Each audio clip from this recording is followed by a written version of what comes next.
छत्रपती शिवाजी महाराजांकडून मिळालेला कलाश्रय जपणारी ही कला चित्रकथी ही कला ठाकर समाजाचा मानबिंदू म्हणून ओळखली जाते. 500हून अधिक वर्षे हा कलेचा ठेवा जपणारे पद्मश्री परशुराम गंगावणे आणि त्यांचे संपूर्ण कुटुंब महाराष्ट्राला कलेचा आस्वाद देत आहेत.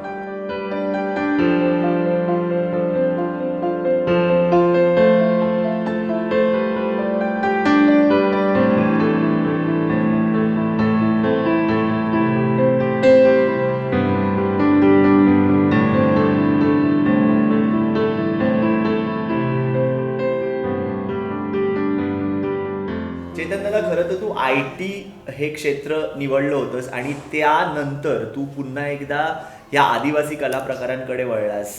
मगासपासून आम्ही ऐकतोय चित्रकथीबद्दल किंवा कळसूत्रीबद्दल, लेदर पपेट्सबद्दल आणि मला असं वाटतं की युवा पिढीसाठी खऱ्या अर्थानं तू एक आदर्श आहेस की पुन्हा एकदा लोककलेला जपून त्या जगण्याचा आणि ती पुढे वारसा नेण्याचा.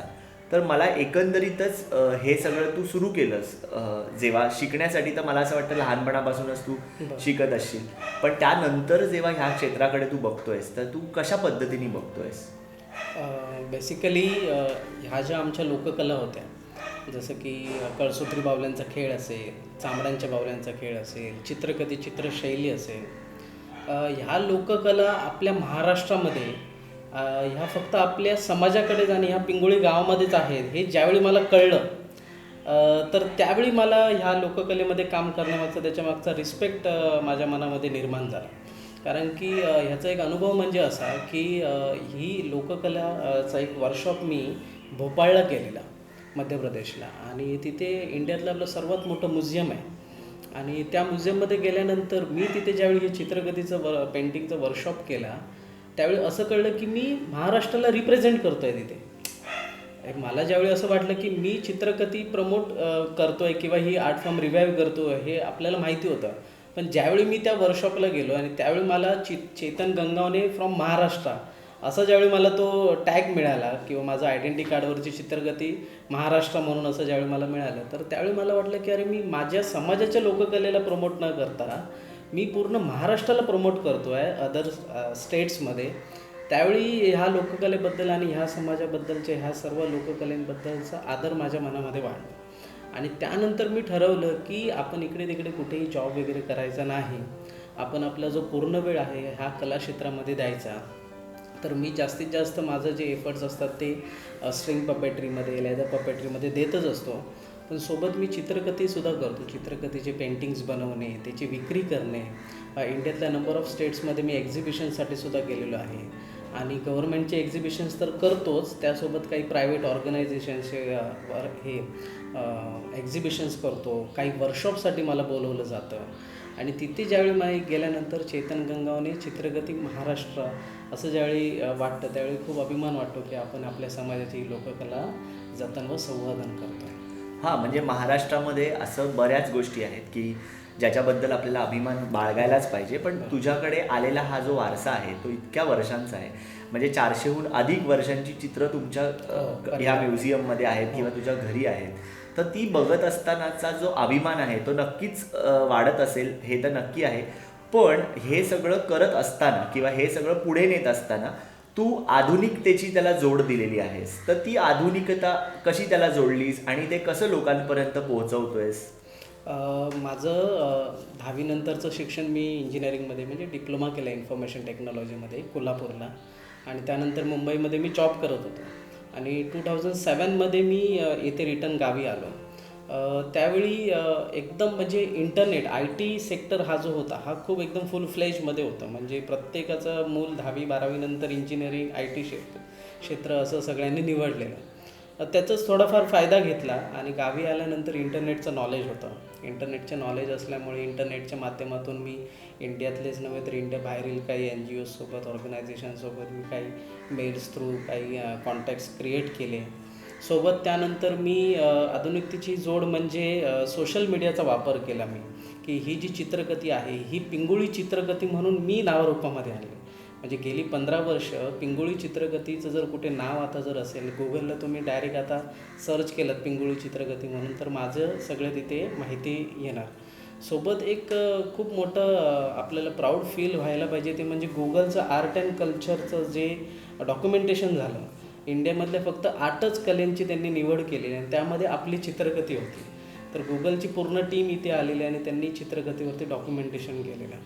तर ह्या सोशल मीडियाचा वापर केला मी. त्याचप्रमाणे मी काही नवीन नवीन प्रोडक्ट्सवरती ही चित्रगती आणण्यासाठी प्रयत्न केला. मग त्याच्यामध्ये काही टेक्स्टाईल फॅब्रिक रिलेटेड प्रोडक्ट्स असतील, त्याचप्रमाणे वुडन काही मटेरियलवरती असतील, MDF शीट्सवरती काही असतील.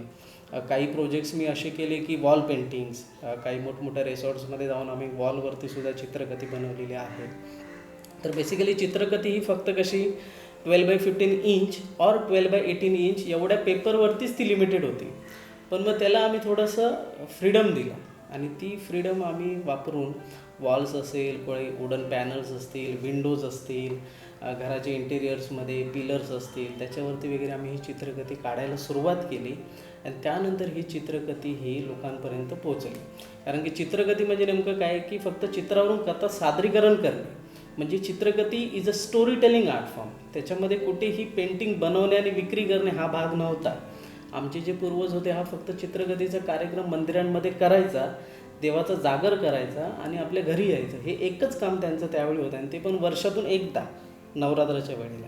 पण ते आम्ही पूर्णपणे ओपन द डोअर केलं, म्हणजे सगळे त्याचे दरवाजे उघडले आणि प्रत्येकाच्या म्हणजे प्रत्येक ठिकाणी चित्रगती कशी येईल यासाठी आम्ही प्रयत्न सुरू केले. जसं तू आत्ता म्हणालास की एकंदरीतच चित्रगती म्हणजे काय तर एक स्टोरी असते, ती आपण स्टोरी सांगत असतो त्या चित्रातून. मला असं वाटतं की आपल्याकडचा प्रत्येक आर्ट फॉर्म हा काहीतरी कथा सांगत असतो. ह्या चित्रकथीमध्ये चित्रही आहे आणि कथाही आहे, म्हणजे एक व्हिज्युअल फॉर्म आहे आणि त्यात एक दडलेली गोष्ट आहे, म्हणजे लिटरेचर पण आहे असं म्हणता येईल त्यात. तर ह्या सगळ्या चित्रकथीबद्दल आपण मगासपासून जे ऐकतोय तर त्याबद्दल थोडंसं इतिहासापासून ते सगळं जर ह्या आपल्या सगळ्या लोकांना सांगितलंस तर त्यातनं त्यांना एक अंदाज येईल की कसा इतिहास आहे त्याचा, कशा प्रकारे चित्र काढलं जायचं, त्यात रंग कुठले होते, याबद्दल थोडंसं सांग. नक्की. तर चित्रकथी जसं मी मगाशी बोललो, तर चित्रकथी हे 12x15 किंवा 12x18 इंचाच्या हँडमेड पेपरवर बनवलं जायचं. पण त्याहूनही अधिक पहिले जी आमची जुनी चित्र होती ती मोठमोठ्या झाडांच्या पानांवरती रेखाटली जायची. म्हणजे जसं की म्हटलं जातं की ठाकर हा एक आदिवासी समाज आहे. आदिवासी म्हणजे मूळ, म्हणजे कोणीच नव्हतं त्यावेळी, पहिला हा आदिवासी समाज होता. तर ही आदिवासी लोकं, ही जी आमची समाजाची मंडळी होती, मोठमोठ्या पानांवरती ही चित्र त्यांनी रेखाटली आणि त्यानंतर ज्यावेळी शिवाजी महाराजांचा काळ आला तर त्यांनी आम्हाला हे हँडमेड पेपर बनवून दिले. त्यानंतरच्या काळामध्ये ब्रिटिश टाईम झोनमध्ये त्यांनी काही आमच्याकडे जी जुनी चित्र आहेत त्या पेपर्सवरती ईस्ट इंडिया कंपनीचे लोगोसुद्धा आहेत. तर त्याच्यावरून आपण अंदाज लावू शकतो की ही चित्र किती जुनी असू शकतात. त्यासोबत त्या जुन्या चित्रांवरती जी आमच्या कलाकारांनी जी कलर संगती वापरलेली आहे तर ती एक खूप म्हणजे नाविन्यपूर्ण कलर संगती आहे, म्हणजे जी आपल्या निसर्गामध्येच मिळते. जसं की आपण म्हणतो की आपले प्रायमरी कलर्स किंवा आपले बेसिक कलर्स हे RGB किंवा रेड ग्रीन ब्ल्यू हे 3च कलर्स आहेत, त्याच्यापासून आपण मल्टी कलर्स बनवतो. तर आमची जी जुनी चित्र आहेत ना ही तुम्हाला RGB फॉर्मॅटमध्येच मिळतील, कारण की लाल आणि हिरवा हा आमच्या कपड्यांना वापरला जातो. तोच लाल जर तुम्ही एकदम वॉटर, एकदम पाणी म्हणून मारला तर तो स्किन कलर झाला आणि ब्ल्यू जो कलर आहे तो फक्त आमच्या चित्रकथीमध्ये राम, रावणा, राक्षसा, कुंभकर्ण अशा प्रकारचे काही जे कॅरेक्टर्स आहेत त्यांना फक्त हा ब्ल्यू कलर, कृष्णाचं कॅरेक्टर असेल, विष्णूचं कॅरेक्टर असेल तर आम्ही तिथे ब्ल्यू वापरतो. त्या व्यतिरिक्त ब्ल्यूचा वापर होत नाही. आणि ब्लॅक कलर हा जो आपला आहे हा आउटलाईनसाठी वापरला जातो. ह्या एवढ्याच कलर्समध्ये आमची जुनी चित्र सर्व काही बनवलेली आहे. तर जसं काही शिवाजी महाराजांचा काळ आला तर महाराजांनी आम्हाला हे हँडमेड पेपर पुरवले आणि त्याच्यावरती नंतर मग आमच्या पूर्वजांनी ही सर्व चित्र बनवली आणि त्यांचं कलेक्शन आजही आमच्या परिवाराकडे ते तुम्हाला बघायला मिळेल. आता आपल्या संग्रहालयामध्ये आम्ही 20 चित्र डिस्प्ले केलेले आहेत, पण त्याहूनही अधिक चित्र आजही आमच्या कलेक्शनमध्ये आहे आणि भविष्यात ह्या चित्रांचं रिस्टोरेशन, कन्झर्वेशन होणं अत्यंत गरजेचं आहे.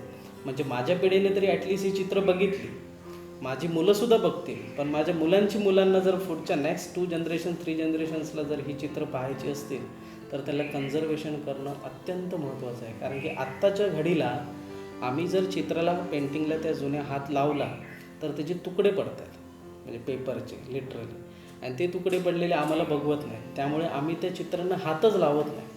म्हणजे माझं आता वय आहे 31, आणि ह्या 31 वर्षामध्ये पूर्ण ती जी आमची जेवढी चित्रं आहेत ती एकटंच आम्ही हाताळली आहेत सगळी. कारण की आम्हाला भीतीच वाटते की हात लावलं की ते चित्र तुटणार. तर ह्या भीतीपोटी आम्ही त्यांना हातच लावायला बघत नाही. जी आमची काही चांगल्या परिस्थितीमध्ये असलेली चित्रं आहेत त्यांनाच आम्ही हात लावतो, आणि त्यातल्याच काही जी चित्रं आहेत ती आम्ही बनवत चाललो. पण अशी असंख्य आमच्याकडे जुनी चित्रं आहेत ज्यामध्ये नंबर ऑफ वेगवेगळ्या टाईपच्या डिझाईन्स आहेत, त्याच्यामध्ये ऑर्नामेंट्स आहेत, कपड्यांवरची वेगवेगळ्या प्रकारची फुलांच्या डिझाईन्स आहेत. ह्याच्यावरती जर आपण स्टडी करायला गेलो तर केवढा तरी मोठा अभ्यास आहे. आणि ह्याच लोककलेचे अभ्यास करण्यासाठी आपल्याकडे आता अभ्यासक वगैरे येत असतात, हे प्रोजेक्टसाठी येत असतात. मुंबईचे टॉपेस्ट कॉलेजेस आपल्याकडे इथे फाईन आर्ट्सचे वगैरे इथे शिकायला येतात. तर ह्या अशा प्रकारच्या ॲक्टिव्हिटी सध्या सुरू आहेत. बरोबर. आता हा जो चित्रकथीचा जसं तू म्हणालास की पेपरवरच केले जायचे आणि पेपरचं रेस्टोरेशन होणं किंवा कन्झर्वेशन होणं गरजेचं आहे. मला असं वाटतं की प्रत्येकजण आपापल्या पद्धतीने ते रेस्टोर करण्याचा प्रयत्न करत आहे. पण ह्या सगळ्या गोष्टींमध्ये म्हणजे रेस्टोरेशनमध्ये किंवा कन्झर्वेशनमध्ये मला असं प्रामाणिकपणे वाटतं की आपण माणूस म्हणून प्रत्येकाने कार्य त्याच्यात केलं पाहिजे. कलाकार म्हणून असं वाटतं की ह्या चित्रांकडे केवळ बघत राहण्यासाठी किंवा ही चित्र केवळ आपल्याला एक गोष्ट सांगतायत, तर आत्ताच्या काळाला धरून सुद्धा त्यातल्या गोष्टी बाहेर आल्या पाहिजेत. आणि जसं की आत्ता सगळ्यांना माहिती की आता पॅन्डेमिक सिच्युएशन म्हणजे सगळा कोरोनाचा काळ चालू आहे, आणि त्या काळात सुद्धा तू त्या सिच्युएशनला घेऊन काही चित्र काढली होतीस. तर त्याबद्दल थोडंसं सांग. खूप छान प्रश्न आहे. चित्रकथेच्या माध्यमातून अवेअरनेस व्हावं, ह्या कोरोनासारखा जो कोविड-19 सारखा जो आजार आपल्या आता पूर्ण जगभरामध्ये पसरला आहे, तर हे अवेअरनेस व्हावं ह्यासाठी म्हणून आम्ही 2 प्रोजेक्ट्स केलेले. पहिला प्रोजेक्ट होता आमचा स्ट्रिंग पपेट्री. कळसूत्री बाहुल्यांच्या माध्यमातून आम्ही एक प्रोजेक्ट केलेला ज्यामधून आम्ही सोशल अवेअरनेस म्हणजे तो मेसेज आम्ही दिलेला कोविड-19चा. आणि त्यानंतर नरेंद्र मोदी साहेबांनी जो एक मेसेज दिलेला की एका सर्टन टाईमला आपल्याला थाळी घेऊन वाजवायची आहे किंवा आपल्याला दिवा लावायचा आहे, जे आपले सोल्जर्स आपले जे काम करत आहेत त्यांना आपल्याला ट्रिब्यूट द्यायचं आहे. तर ह्यासाठी म्हणून मग आम्ही आता आमच्याकडे असलेले माध्यम कोणतं, तर ही चित्रकथी. तर ह्या चित्रकथेच्या माध्यमातून आम्ही आमच्या ह्या सोल्जर्सना ट्रिब्यूट दिलेलं. आणि ते कसं दिलेलं की मी 3 कॅरेक्टर्स काढलेले, ज्यामध्ये एक पोलिसमॅन होता, एक होता डॉक्टर आणि एक होता सफाई कामगार. आणि ते चित्रकथेच्या स्टाईलमध्ये काढलेले, बट थोडंफार त्याच्यामध्ये मॉडर्नायझेशनचा वापर केलेला. आणि या तिघांच्याही हातामध्ये एक धनुष्य दिलेला, एकच धनुष्य तिघांच्या हातामध्ये. आणि ते तिघही जण ते धनुष्यबाण मारतायत, जो बाण आहे तो मारतायत. आणि तो बाण कुणाला मारतायत, तर तो कोरोनाचं एक ते गोल जे दाखवलं आहे की ते सिम्बॉल जो बनवला आहे कोरोनाचा रेड कलरचा, आणि त्याला ते असे थोडे काटे आहेत, तर तो एक आम्ही सिम्बॉल बनवलेला पेंटिंगमध्ये. आणि तो बाण जाऊन त्या कोरोनाला मारणार, ते तिघही जण मारतायत. तर अशा टाईपचं आम्ही एक ट्रिब्यूट वॉरियर्स असं ते आम्ही पेंटिंग बनवलं, कोरोना वॉरियर्स म्हणून. आणि ते खूप चित्र हिट झालं. आणि त्याचे आर्टिकल्स दिल्लीसारख्या मोठमोठ्या मॅगझिन्समध्ये वगैरे सुद्धा माझं आर्टिकल वगैरे आलेलं की अशा प्रकारच्या आर्टिझन्स वॉरियर्ससाठी काम करतायत वगैरे. तर अशा प्रकारे आम्ही एक काम बनवलं. रामायण महाभारताचाच तो एक शेष घेऊन आपण आत्ताच्या काळाला जो जोडला होता तो खरंच वाखाणण्याजोगा होता.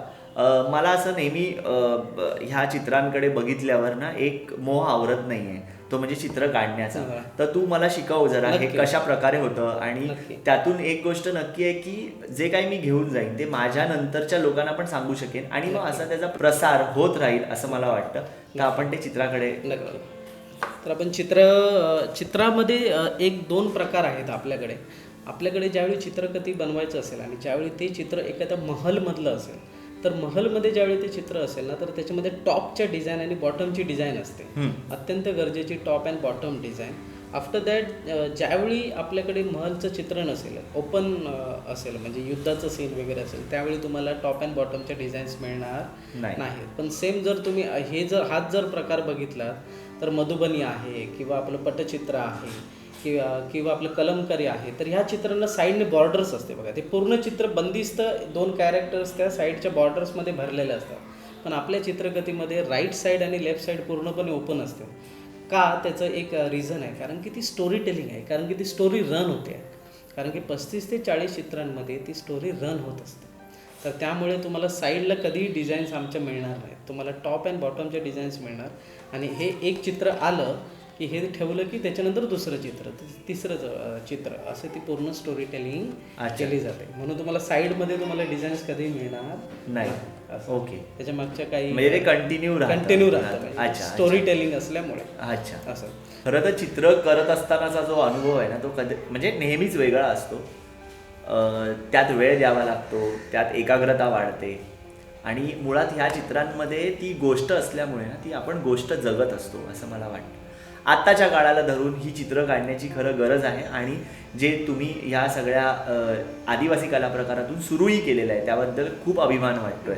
मला नेहमी प्रश्न पडायचा की ही जी गोष्ट ऑलरेडी या कथेतनं सांगितलेली असते ती मांडता पण तुम्ही कुठे कुठे जाऊन त्याचे खेळ करता आणि ह्या खेळांबद्दल किंवा हे खेळ कधी होतात आणि हे खेळ करत असताना एखादा विशेष अनुभव किंवा विशेष एखादा प्रसंग घडलाय का, तर त्याची कथा ऐकायला आवडेल आम्हाला. नक्की. खूप असे काही किस्से आहेत. त्यातला एक किस्सा तुम्हाला सांगावासा वाटतो. मेन म्हणजे हा जो कार्यक्रम आहे, चित्रकथेचा कार्यक्रम आहे, हा नवरात्राच्या 9 दिवस आपल्याला सादर करावा लागतो. आणि नवरात्राचे 9 दिवस सादर कुठे करावा लागतो, तर माझे आजोबा विश्राम गंगावणे आणि माझ्या आजोबांचे वडील आत्माराम गंगावणे. तर माझे जे पणजोबा होते आत्माराम गंगावणे यांना आपले सावंतवाडी संस्थानने काही मंदिरं दिली केलेली आणि त्यातील आमच्या आजोबांना म्हणजे पणजोबांना जे आमच्या परिवाराला जे मंदिर दिलेलं आहे ते कुडाळचं केळबाई देवीचं मंदिर. आणि ह्या कुडाळच्या केळबाई देवीच्या मंदिरामध्ये आम्हाला नवरात्राच्या 9 दिवस जाऊन हा चित्रकथेचा कार्यक्रम सादर करावा लागतो. आणि हा सादर केल्यानंतर 10व्या दिवसापासून आम्हाला तो गाव फिरावा लागतो.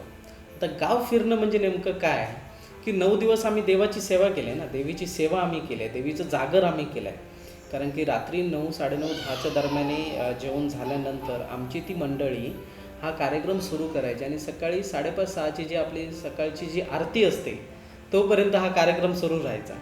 आणि 9 दिवस झाल्यानंतर 10व्या दिवशी आम्ही हा पूर्ण गाव फिरायचो. म्हणजे आमची कुडाळची केळबाईवाडी असेल, कुंभारवाडी असेल, कुडाळातील बाजार असेल, हा आम्ही फिरायचो. आणि फिरताना आमच्याकडे हे विणा असायचा. अच्छा. आणि हा जो विणा आहे ना, तो विणा म्हणजे आमचं निशाणं, म्हणजे ते देवाचं निशाण म्हटलं जायचं. आणि ते देवाचं निशाण म्हणजे केळबाई देवीचं जागर केलेली कलाकार मंडळी ना आम्ही, तर ते निशाण त्यावेळी घराच्या समोर गेलं की ती घरातील महिला जी असेल ती एका सुपामधून आम्हाला काही दान स्वरूपामध्ये द्यायची. आणि ते मग दान काय असायचं, मग ते कोकम असेल, काजू असेल, नारळ असेल, लाल मिरच्या असतील, तर अशा प्रकारचे ते भात आपला किंवा तांदूळ, तर अशा प्रकारे दान स्वरूपामध्ये दिलं जायचं. तर हे झालं केळबाई देवीचा किस्सा.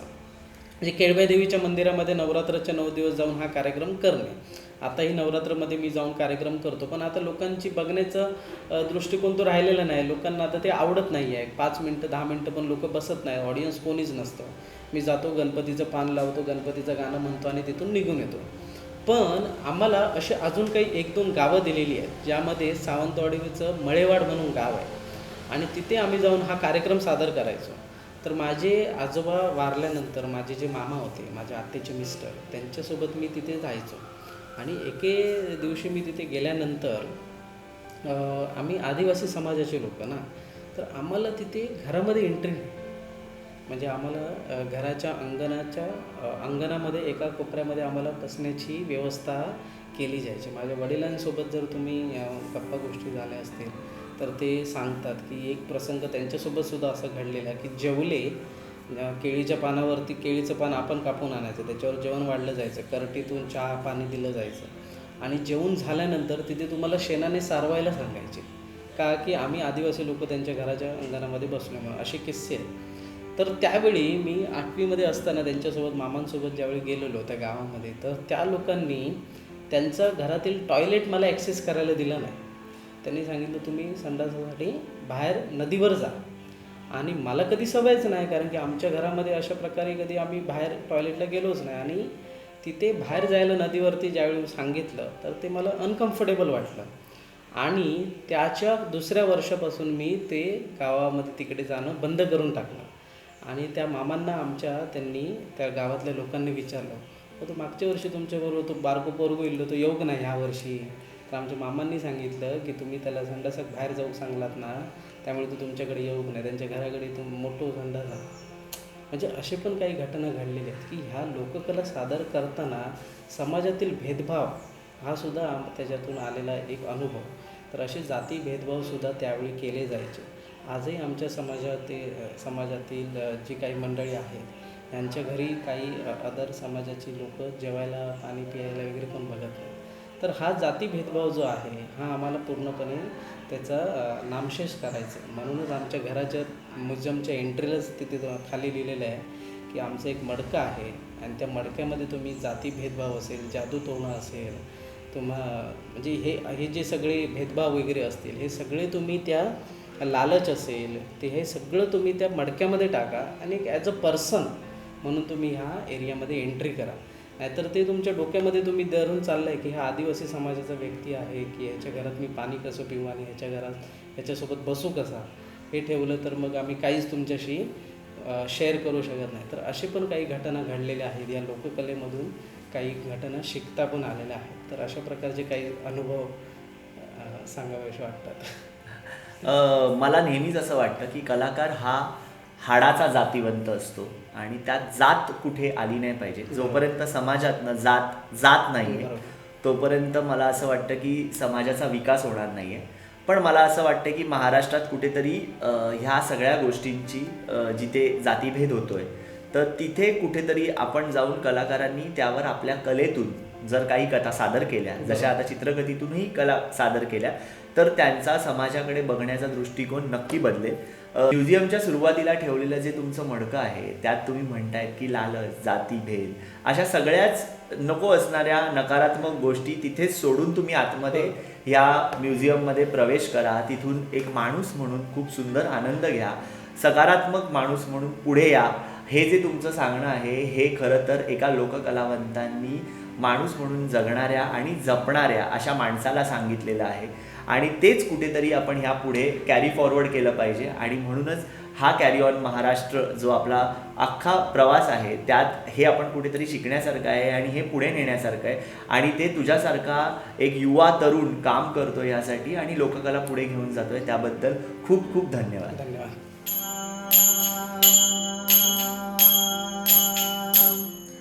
दे पायाची जोड मोरया, दे पायाची जोड,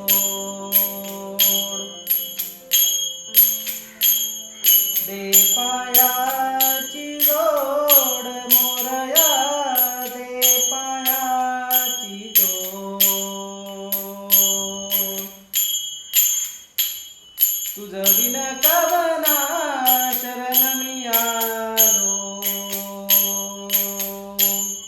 तुझं विना कवना शरण मी आलो, नाम तुझे बहुगोड मोरया, दे पायाची जोड, दे पायाची जोड मोरया, दे पायाची जोड.